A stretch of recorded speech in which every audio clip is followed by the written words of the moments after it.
Alright, so this is a follow-up on the previous video where I told y'all I was converting this to a foot clutch and a jockey shift. I got it done at this point, so we'll start here. And then I got this bracket that I don't know, it said it was made for a soft tail, but it didn't really work out with the forward controls. So a buddy of my uncle's bored out this threaded rod end that just raised it up so that the angle was a little better and the cable didn't bind. So we've got, you know, a real easy pull there from the foot clutch. And then as far as the shift lever, it had a little bit of wobble in it. What I realized, it was an aftermarket overseas shifter there on the transmission. So when I replaced it with one of the HD shifters and then bolted it down and really tightened it up, the wobble was pretty much non-existent at this point. So I originally had the BDL clutch in there with no front brake. It was rideable, but I came up to some stop signs pretty quick and caught a couple of hills that, like, you know, made me a little bit nervous without a front master cylinder. So the options were to either put a front master cylinder on there, or I had looked into this pressure plate here, and this is a centrifugal pressure plate. It's EFM, I believe, is the guy that makes it, but I think his name's Gary. But anyways, point is that essentially what it does is this pressure plate has a series of ball bearings that at higher RPMs will engage the clutch, and at lower RPMs will disengage the clutch. So you can come up to a stop, keep your foot on the brake, and if for some reason you needed to stay in gear, you can do that. The advertisement was that you can shift without using the clutch, but that's just nonsense.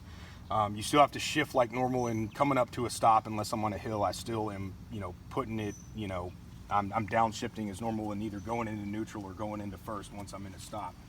So, but in the event of an emergency, it affords you the opportunity to keep your foot on the brake as opposed to the clutch. And, you know, for those of y'all that say it's cheating, like, I rode it plenty with the original clutch in there, okay? So the thing is, you know, I wanted the bars to be clean. So, you know, if I wanted the original clutch in, you know, I'm not too cool to not put a master cylinder on there. So moving around to the brake side, this is what I told you I was gonna do, and this is a double banjo bolt. So I have both of the brakes running off of the master cylinder intended for the rear. So you've got the front brake that I routed around the down tubes right there, running along with the speedo drive cable, and then I've got the rear brake coming out of the same banjo bolt down here beneath the exhaust. And the way I got rid of the stupid bend and the unnecessary bracket was Lowbrow makes this banjo bolt, or they rebrand this banjo bolt brake light switch, so it incorporates the brake light into the banjo bolt, and it's real clean. And then I just tucked it back here. This is that solenoid starter that I was telling y'all about. So basically, the bike's on, you push the solenoid starter. The only way to kill it is just, you know, to turn the key, but it's real clean, and, you know, it's tucked in there where, you know, if you weren't looking for it, you'd never see it. So basically it's done. Running a single throttle cable. Was a little worried about that at first because I've heard horror stories about, you know, throttle sticking and stuff, but these S&S carbs and the spring tension that they have there snaps it back pretty good. So anyways, overall I'm pretty happy with it.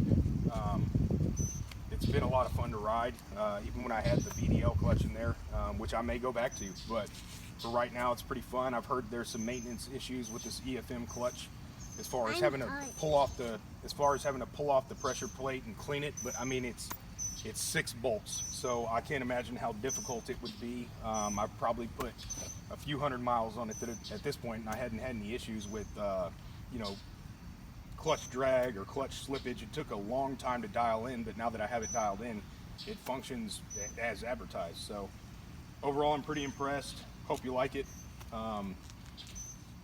It's gotten a lot of attention, you know, people asking me, like, you know, what I did with the switches, and it's pretty clean. So not something you see every day, certainly not any new ideas, but I'm pretty happy with it.